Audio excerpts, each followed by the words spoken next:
Previous questions పేపర్‌తో compare చేసి చూస్తే అన్న, ఇప్పుడున్న నోటిఫికేషన్ ఎస్ఐ కానిస్టేబుల్‌ది ఎగ్జామ్ అనేది ఏ విధంగా ఉండే అవకాశం ఉంటుందంటారు అసలు? జనరల్ స్టూడెంట్ టెండెన్సీలో మైండ్ సెట్ ప్రకారము ప్రీవియస్ ఇయర్ పేపర్స్ ఎక్కువ ప్రిపేర్ అవుదాము అని చూస్తారండి. ప్రీవియస్ ఇయర్ పేపర్స్ చూడటము ఖచ్చితంగా మంచిదే. ఎందుకు అంటే ఒకసారి మనం టైం పెట్టుకొని ఆ పేపర్ ప్రాక్టీస్ చేస్తే ఆ ఇయర్లో కట్ ఆఫ్ మార్క్కి ఇప్పుడు మనకు వచ్చిన మార్క్కి కంపేర్ చేసుకొని 2022 పేపర్లో జనరల్ కేటగిరీ కట్ ఆఫ్కి మనకి లేదా ఎవరి కేటగిరీ వారికి కట్ ఆఫ్ మార్కుల కంటే ఎక్కువ వచ్చినాయా తక్కువ వచ్చినాయా, మనం ఇంకా ఎంత పర్సంటేజ్ పెంచుకోవాలి, మన ఎఫర్ట్ని ఏ సబ్జెక్ట్లో పెంచుకోవచ్చు, ఇది తెలుసుకోవటం కోసం మనకి ప్రీవియస్ ఇయర్ క్వశ్చన్ పేపర్స్ బాగా వర్కౌట్ అవుతాయి. కాన్ఫిడెన్స్ వస్తుంది, కాన్ఫిడెన్స్ బాగా బిల్డ్ అవుతుంది దానివల్ల.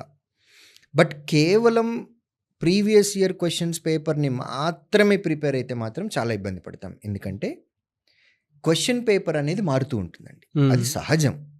ఇప్పుడు ఇయర్ ఆన్ ఇయర్ మనకి కాంపిటీషన్ పెరుగుతూ ఉంది, స్టూడెంట్ మైండ్ సెట్ పెరుగుతూ ఉంది. సో వాళ్ళ ఐక్యూ లెవెల్స్ కూడా డిఫరెంట్గా ఉంటాయి. ఇప్పుడు నేను ప్రిపేర్ అయినప్పుడు స్టూడెంట్స్ ఐక్యూ లెవెల్, తర్వాత మీరు ప్రిపేర్ అయ్యేటప్పుడు ఐక్యూ లెవెల్, ఇప్పుడు వస్తున్న ప్రెజెంట్ ట్రెండ్ వాళ్ళది కూడా డిఫరెంట్ మైండ్ సెట్ ఉంది. Even examination question paper prepare చేసే వాళ్ళ మైండ్ సెట్ కూడా డిఫరెంట్ ఉంటుంది.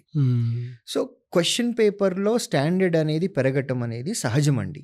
మీరు ఎప్పుడైనా గుర్తుపెట్టుకోండి, కాంపిటీషన్ ఎక్కువగా ఉంది అని అనుకున్నప్పుడు ఎలిమినేట్ చేయడానికి ఎగ్జామినర్కి ఉన్న ప్రతి ఒక్క అవకాశాన్ని వాడుకుంటారు.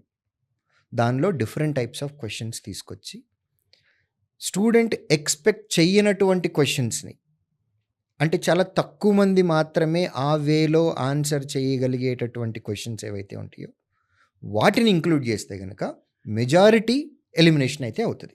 ఇది ఓపెన్ ఫ్యాక్ట్. కాబట్టి ఎగ్జామినర్ కొత్త క్వశ్చన్స్ ఇవ్వడానికి ట్రై చేస్తారు. ఇది ప్రూఫ్ కూడా ఉంది మన దగ్గర.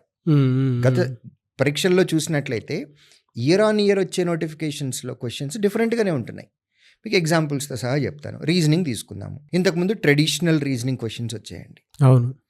బట్ ప్రీవియస్ నోటిఫికేషన్స్లో క్రిటికల్ రీజనింగ్ మీద క్వశ్చన్స్ ఇంపార్టెన్స్ పెరుగుతూ ఉంది. సో డెసిషన్ మేకింగ్ కానివ్వండి, ఇట్లా క్రిటికల్ రీజనింగ్ క్వశ్చన్స్.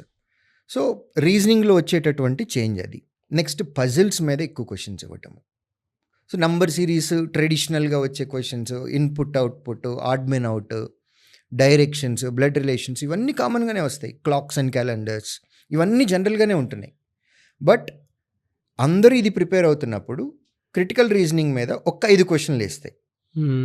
ఎవరైతే ట్రెడిషనల్ రీజనింగ్ మాత్రమే ప్రిపేర్ అయ్యారో వాళ్ళు 5 క్వశ్చన్లు ఆన్సర్ చేయలేరు. ఎవరైతే అవి చేయగలరో వాళ్ళు ముందుంటారు. అర్థమెటిక్లో కూడా అంతే.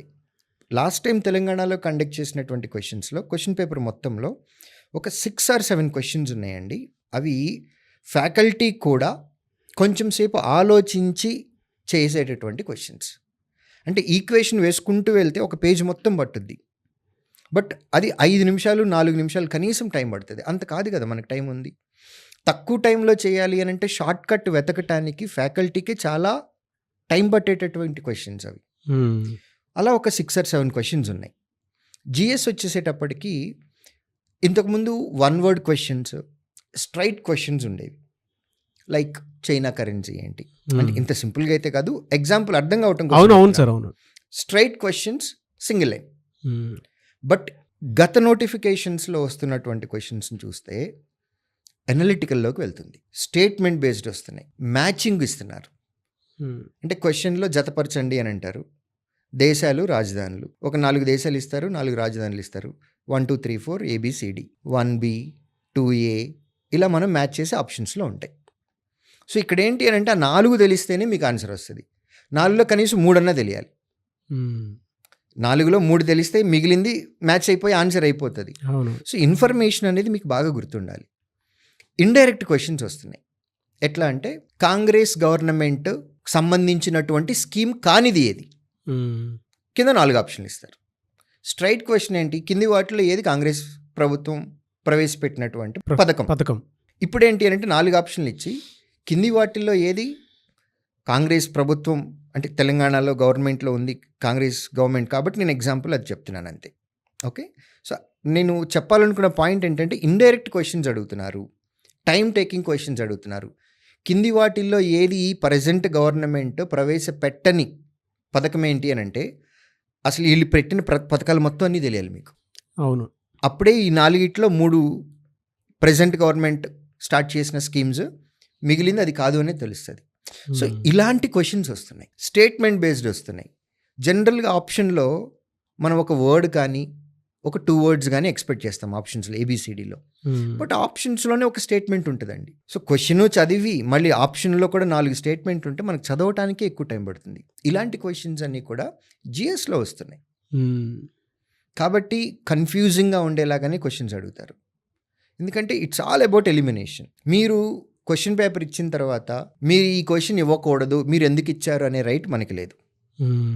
ఇచ్చిన క్వశ్చన్స్ తప్పైతే గనక ఎస్ మనం రైజ్ చేయొచ్చు. క్వశ్చన్తో పాటు మనకి కీ కూడా రిలీజ్ చేస్తుంది గవర్నమెంట్. కీ అంటే గవర్నమెంట్ కాదు, ఎగ్జామినేషన్ బోర్డ్ కీ రిలీజ్ చేసిన తర్వాత ఇచ్చిన క్వశ్చన్కి మీరు తప్ప ఆన్సర్ ఇచ్చారు కానీ కరెక్ట్ ఆన్సర్ ఇది అని క్లెయిమ్ చేసే రైట్ మన దగ్గర ఉంది తప్ప మీరు ఈ క్వశ్చన్ ఇవ్వకూడదు అనే రైట్ మన దగ్గర లేదు. కాబట్టి యాస్పిరెంట్స్ ఎవరైనా కానీ సబ్జెక్ట్ నాలెడ్జ్ మీద ఫోకస్ చేయాలి. కేవలం పాత ప్రశ్నాపత్రాల్లో ఉన్నటువంటి క్వశ్చన్స్ని బేస్ చేసుకొని ఆ స్టాండర్డ్ వరకు మాత్రమే మేము ప్రిపేర్ అవుతాము, అలాంటి క్వశ్చన్స్ మాత్రమే ప్రిపేర్ అవుతాము అని అంటే మాత్రం ఇబ్బంది పడటానికి అవకాశాలు ఉన్నాయి ఎగ్జామినేషన్లో. కాబట్టి కాంపిటేటివ్ ఎగ్జామ్ అన్నప్పుడు 2 points very important. You should play the game with your strong area and competitors weak area. 2 ఉండాలండి. మీ స్ట్రెంగ్త్ తోటి మీరు గేమ్ ఆడాలి, at the same time competitor weakness తోటి కూడా గేమ్ ఆడాలి. అది ఎలా సార్? అదే జనరల్గా మీకు ఇందాక చెప్పానండి, రీజనింగ్ ఉంది. రీజనింగ్లో క్రిటికల్ రీజనింగ్ జనరల్గా నెగ్లెక్ట్ చేస్తారు. True true true. So competitor critical రీజనింగ్ని నెగ్లెక్ట్ చేస్తున్నాడు అని మనకు తెలిసినప్పుడు మనం స్ట్రెంగ్త్ అవ్వాల్సింది దానిలోనే. అప్పుడు దాని నుంచి క్వశ్చన్ వచ్చింది అని అంటే మనం ముందుకెళ్ళిపోతాం కాంపిటీటర్ కంటే. జిఎస్లో జనరల్గా కాంపిటీటర్స్ చేసే మిస్టేక్స్ ఏంటి? సైన్స్ కాన్సెప్ట్స్ని మిస్ చేస్తాం. అందరూ ఏమనుకుంటారు, హిస్టరీ నుంచి, జాగ్రఫీ నుంచి, తెలంగాణ మూమెంట్ నుంచి, తెలంగాణ హిస్టరీ నుంచే ఎక్కువ క్వశ్చన్స్ వస్తాయి, ఫోకస్ అందరూ దాని మీద ఉంటుంది. జనరల్గా చేసే మిస్టేక్ సైన్స్ అండ్ టెక్నాలజీ చిన్న చూపు చూస్తారు. సైన్స్ కాన్సెప్ట్స్ తక్కువ ప్రిపేర్ అవుతారు. దానిలో కూడా మనం ఎక్కువ ప్రిపేర్ అవుతాయి. అంటే హిస్టరీ, జాగ్రఫీ చదవటం మానేసి మిగిలిన చదవండి అని నేను చెప్పట్లా. మిగిలిన సబ్జెక్టులు అందరూ కాంపిటీటర్ ఎలా చదువుతున్నాడో మనం కూడా అలానే చదివి కాంపిటీటర్ ఏ సబ్జెక్ట్నైతే చిన్న చూపు చూస్తున్నారో, లేకపోతే ఏ ఏరియాలో అయితే కాంపిటీటర్కి స్ట్రెంగ్త్ లేదో ఆ పర్టిక్యులర్ ఏరియాని, like critical reasoning and reasoning section, అర్థమెటిక్లో వచ్చేసేటప్పటికి ఏరియాస్ అండ్ వాల్యూమ్స్. సో ఇలా జిఎస్లోకి వచ్చేసేటప్పటికి science and technology, environment, science concepts, వీటి మీద మనం ఎక్కువ ఫోకస్ పెట్టి మిగిలిన వాటితో పాటుగా అండర్లైన్ దిస్ పాయింట్ ఇలా చేస్తే గనక ఆ ఏరియా నుంచి క్వశ్చన్స్ వస్తే మనం ఆన్సర్ చేయగలుగుతాం. కొంత 80 to 85% మెంబర్స్ని మనం క్రాస్ చేసి ముందుకు వెళ్ళిపోవచ్చు కాంపిటీషన్లో. సో నేను అన్నది అది, మన స్ట్రెంగ్త్ తోటి గేమ్ ఆడాలి, at the same time competitor weakness తోటి కూడా గేమ్ ఆడాలి. అప్పుడే డబుల్ ఎఫెక్ట్ పడుతుంది, మనం మెరిట్ లిస్ట్లోకి వస్తాం. అది నేను చెప్తున్న point. At the same time majority people events మీద తక్కువ ఫోకస్ చేస్తారండి. ప్రిలిమ్స్ అయిపోయిన తర్వాత కదలే వచ్చినప్పుడు చూసుకుందాం. మాక్ టెస్ట్ ఓన్లీ సండేనే మాక్ టెస్ట్ రాద్దాము. సండేనే మాక్ టెస్ట్ రాస్తున్నాడు కాంపిటీటర్, వీక్లీ వన్స్ రాస్తున్నప్పుడు మనం 2 times 3 times రాయాలి. అప్పుడు మనం ప్రాక్టీస్ ఎక్కువ ఉంటుంది. కాంపిటీటరు అంటే మన కాంపిటీటర్ మనతో పాటు ఎగ్జామ్ ఎవరైతే రాస్తున్నారో వాళ్ళు ఒక చాప్టర్కి 100 questions సాల్వ్ చేస్తున్నారు, మనం 150 చేయాలి. చెప్పటానికి చాలా సింపుల్గా ఉంటుందండి, కానీ చెయ్యాలి అని అంటే ఎంతో పట్టుదల ఉండాలి. కానీ అట్లాంటి పట్టుదల ఉన్న వాళ్ళు ప్లాన్ వేసుకోవటం కాదు, షెడ్యూల్ వేసుకోవటం కాదు, దాన్ని ఎవరైతే ఇంప్లిమెంట్ చేస్తారో వాళ్ళకే ఉద్యోగాల్లో వస్తాయి. అందరికంటే మనం డిఫరెంట్గా ఉండాలి. అది మనం ప్రాక్టీస్ చేసే పద్ధతిలో డిఫరెన్స్ ఉండాలి, మనం నేర్చుకునేటటువంటి కంటెంట్లో డిఫరెన్స్ ఉండాలి, మనం క్వశ్చన్ సాల్వ్ చేయటానికి ఉపయోగించే మెథడ్ డిఫరెంట్గా ఉండాలి, ఇన్ఫర్మేషన్ని మనం గుర్తుపెట్టుకునే విధానం కూడా డిఫరెంట్గా ఉండాలి, మన రివిజన్ కూడా డిఫరెంట్గా ఉండాలి, మన ప్రాక్టీస్ కూడా డిఫరెంట్గా ఉండాలి. అందరూ 100 చేస్తున్నారు, మనం 110 చేద్దాం, 120 చేద్దాం, 150 చేద్దాం. ఓపిక ఉన్నంత వరకు చేయాలి. ఎక్కువ టైం లేదు. నోటిఫికేషన్ రాబోతుంది. క్లియర్ నోటిఫికేషన్, క్లియర్ ఇండికేషన్ ఉంది. ఇక్కడి నుంచి మనం చేసే పని తినటం, పడుకోవటం, ప్రాక్టీస్ చేయటం. ఈ 3 ఉండాలి. ఇంక వేరే ఏమీ లేకుండా. ఇలా చేస్తే గనక ఉన్న టైంని పర్ఫెక్ట్‌గా యుటిలైజ్ చేసుకున్న వాళ్ళమవుతాం. కాంపిటీషన్‌లో మనం ముందుండి మనకు ఉద్యోగాలు తెచ్చుకోవచ్చు.